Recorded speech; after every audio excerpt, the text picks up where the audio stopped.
Hello guys. जैसा कि आप जानते हैं, हमने एक नया चैनल चालू किया है फाइनेंस लिटरेसी, जिसमें आपको बताते हैं शेयर मार्केट के बेस्ट बाय कॉल और सेल कॉल। सो आइए, हमें आज एक और कंपनी तैयार की है बाय कॉल के साथ में। इसका नाम है HCL टेक्नोलॉजीज लिमिटेड। ये एक IT सॉफ्टवेयर सेक्टर के अंदर एक बेस्ट कंपनी है। सो आइए हम इसका आउटलुक देखते हैं, उसके मेरिट्स और डीमेरिट्स देखते हैं, और इस कंपनी के अंदर ऐसी क्या क्या चीज़ें हैं जो इस कंपनी को वैल्यू बनाती है और हमें परचेज करने के लिए रिकमेंड करती है। सो स्टार्ट करते हैं। जैसा कि आप जानते हैं, इस कंपनी का नाम HCL लिमिटेड है। ये IT सेक्टर के अंदर है।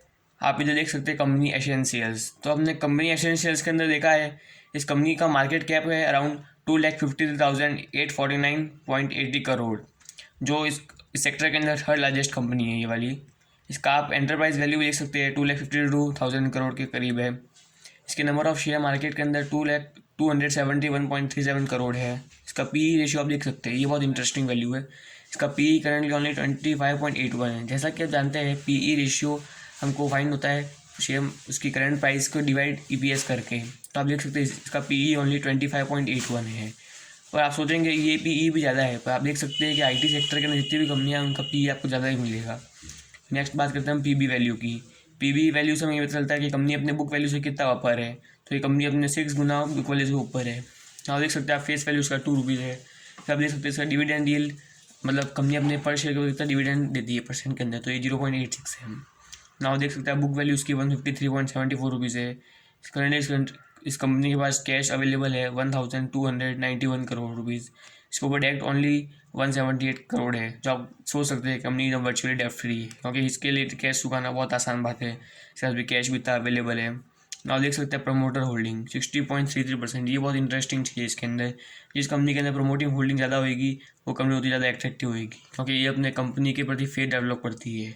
फिर आप देख सकते हैं EPS की वैल्यू में कि कंपनी के पास 36.24 का EPS है। फिर आप देख सकते हैं इधर सेल्स ग्रोथ से मुझे पता चलता है कि कंपनी ईयर ऑन ईयर अपने सेल्स के अंदर कितना ग्रोथ कर रही है। तो आप देख सकते हैं 25.35% की सेल्स ग्रोथ कंपनी ने दर्ज की है। वही रिटर्न ऑन इक्विटी के अंदर भी कंपनी ने शानदार ग्रोथ दर्ज की 26.48% के साथ।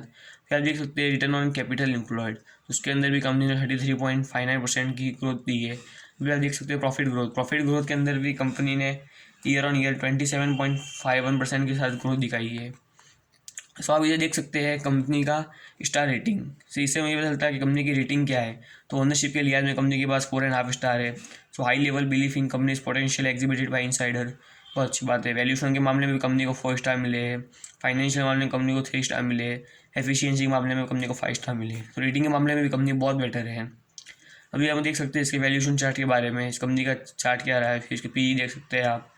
अभी हम बात करते हैं इस कंपनी की पीर कंपैरिजन में, इसके बाकी सारे सेक्टर के ये कंपनी बेस्ट क्यों है। आप देख सकते हैं पहली कंपनी आपको TCS दिखेगी, जिसका मार्केट कैप अराउंड 11,03,333 करोड़ है।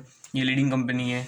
इसका आप देख सकते हैं PE इसका 37.46 PE है, और उसका वही इसका EPS भी ज़्यादा है, और इसका ROE भी कंपेयर टू ज़्यादा है। पर आप देख सकते हैं PE के मामले में कंपनी बहुत ज़्यादा हाई है, ये कह सकते हैं और वैल्यू कंपनी है। वो आप देख सकते हैं इन्फोसिस का PE 31 के अराउंड है। वही HCL टेक्नोलॉजीज के थर्ड लीडिंग कंपनी के होने के तहत भी इसका PE मात्र 25.81% है, जो इस कंपनी को थोड़ा एट्रैक्टिव बनाता है। वही ROE भी इस कंपनी का इन्फोसिस पे ज़्यादा है, जो बेटर है। ROC के मामले में भी इसका ROCE भी इन्फोसिस पे ज़्यादा है। PS के मामले में भी इन्फोसिस लीडिंग कर रही है। तो ये सब फॉलोइंग है जिसको कंपनी को बेटर बनाती है। आप देख सकते हैं विप्रो का भी ये कंपनी पे नीचे है, फिर भी इसका PE थोड़ा कम है, इसलिए है क्योंकि इसका मार्केट कैप कम है। फिर आप देख सकते हैं टेक महिंद्रा, इसका थोड़ा PE और कम है, क्योंकि इससे थोड़ा मार्केट कैप इसका अराउंड 93,000 है। वही HCL का 2,50,000 है। सो आप देख लें पीर कंपेरिजन में आपको ये कंपनी बेटर लगेगी। अभी आप देख सकते हैं अपने इसके फॉलोइंग चार्ट्स। तो आप देख सकते हैं पहला चार्ट दिख रहा है आपको ऐसे सेल्स ग्रोथ, मतलब कंपनी ने ईयर ऑन ईयर अपने सेल्स के अंदर कितनी ग्रोथ की। तो आप देख सकते हैं 2016 से लेकर आज तक कंपनी ने 5 ईयर्स के अंदर 13% की ग्रोथ दी है। 3 ईयर्स में 19% और 1 ईयर में 25.35% की ग्रोथ दर्ज की है, जो कि बहुत अच्छी बात है। प्रेजेंटली कंपनी का सेल्स 33,000 है, 33,000 करोड़ का सेल है। वही प्रॉफिट के अंदर भी कंपनी ने ईयर ऑन बहुत तेज़ी से ग्रो किया है। 2016 के अंदर मात्र 4,700 करोड़ सेल्स था, प्रॉफिट था। वही आज बढ़कर 9,000 करोड़ के करीब आ गया है। बहुत तेज़ी से ग्रोथ दी इसने। ROE के मामले में भी company year on year increase भी हो रही है, अभी डिक्रीज़ भी हो रही है। ROC भी कंपनी ने इंक्रीज़ की है, फिर वापस थोड़ा रिसेशन में थोड़ा इसका कर्व डाउनवर्ड गया है। तो आप देख सकते हैं डेप्ट टू इक्विटी के मामले में कंपनी वर्चुअली कम्प्लीटली डेप्ट फ्री है, 0.00 का इसका डेप्ट रेशियो है, बहुत अच्छी बात है। प्राइस टू कैश फ्लो में भी इस कंपनी का 25 है, फिर इंटरेस्ट कवरेज में भी इसका हाई है, जितना हाई रहेगा उतना बेटर रहेगा, तो एक अराउंड 48 का अराउंड है।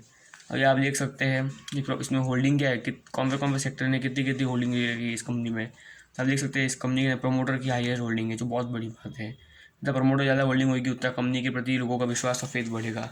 आप देख सकते हैं प्रमोटर की इस कंपनी के अंदर 60% की होल्डिंग है। आप देख सकते हैं FIIs फॉरेन इंस्टीट्यूशनल इन्वेस्टर की 26.42% से ज़्यादा, बहुत बड़ी बात है। सिमिलर DIS की होल्डिंग भी 9.15 है और पब्लिक की होल्डिंग मात्र 4.1% है, जो कि बहुत अच्छी बात है। जिस कंपनी के अंदर जितनी पब्लिक की होल्डिंग कम होगी उतना ही कंपनी बेटर परफॉर्म करेगी, क्योंकि कंपनी ज़्यादातर शेयर को मैनिपुलेट करती है और ज़्यादा शेयर बाय करती है, पर वही नहीं होगी पब्लिक की उस कंपनी के अंदर ज़्यादा पार्टिसिपेट नहीं होगी तो कंपनी का शेयर ज़्यादा मैनिपुलेट नहीं होगा। और प्रमोटर की और FIIs की DIS की ज़्यादा होल्डिंग होगी उतना बेटर रहेगा। आप देख सकते हैं रिसेंटली दिसंबर 2019 के अंदर प्रमोटर की होल्डिंग 59.88 थी और वापस उन्होंने इंक्रीज करके 60.33 कर ली। तो मतलब कंपनी के प्रमोटर रेगुलरली इस कंपनी के अंदर होल्डिंग बढ़ा रहे हैं, ये बहुत अच्छा इंडिकेटर है। नेक्स्ट आप देख सकते हैं इसके स्ट्रेंथ और लिमिटेशन के बारे में। तो लिमिटेशन के लिहाज में कंपनी के कोई भी लिमिटेशन नहीं है। अभी आप देख सकते हैं स्ट्रेंथ के मामले में कंपनी वर्चुअली डेप्ट फ्री, जैसा कमेंट किया था। कंपनी ने गुड ROE ट्रैक मेंटेन किया 27 का। Company has effective cash conversation of ratio of 109.88।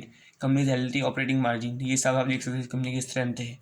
अभी आप देख सकते हैं इसके क्वार्टरली रिजल्ट, इसके क्वार्टर बाय क्वार्टर ने रिजल्ट के अंदर बहुत डेवलप किया है। नेट सेल्स भी क्वार्टर 2019 के अलग से, और आप देख सकते हैं 2020 में इसका सेल्स भी इंक्रीज़ हुआ है।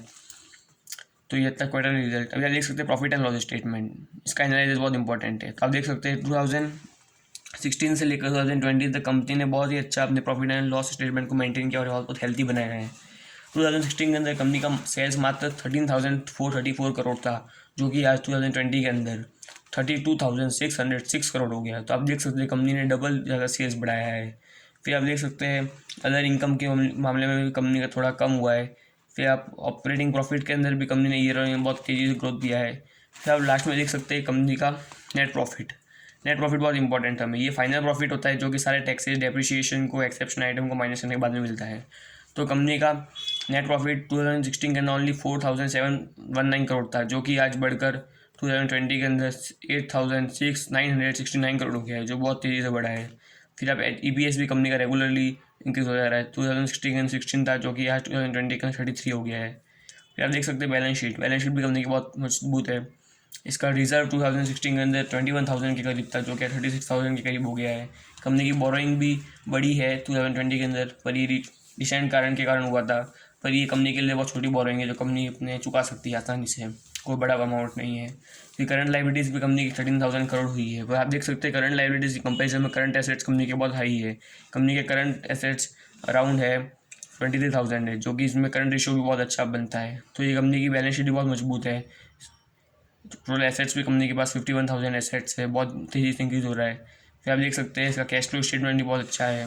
प्रॉफिट बिफोर टैक्स भी कंपनी का ईयर ऑन बहुत तेज़ी से इंक्रीज होता जा रहा है। कंपनी ने रेगुलर डिविडेंड भी दिए, तो 23 जुलाई को रिसेंट में दिए थे।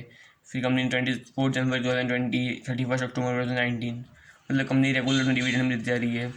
और ये कोई पर्टिकुलर रिपोर्ट्स है जो कि दूसरे सेक्टर बनाते हैं। तो आप देख सकते हैं ये कंपनी की रिसेंट डील्स थी जो उसने दूसरे के साथ की है। तो रेगुलर कंपनी दूसरों सेक्टर का डील करती जा रही है। तो ये सब हमने आपको दिखाया आज के ये सेक्टर इसके अंदर वीडियो के अंदर। तो आपको अच्छा लगा हो तो लाइक कीजिए, सब्सक्राइब कीजिए। और मैं कहना चाहता हूँ लास्ट में आप अपने एनालिसिस करके ही इस कंपनी को लीजिए, कोई हमारी पर्सनली कमांडेशन नहीं है, ये हमने एनालिसिस और फैक्चुअल डाटा को यूज़ करते आपके लिए एक एनालिसिस बनाया है। Okay, thank you guys.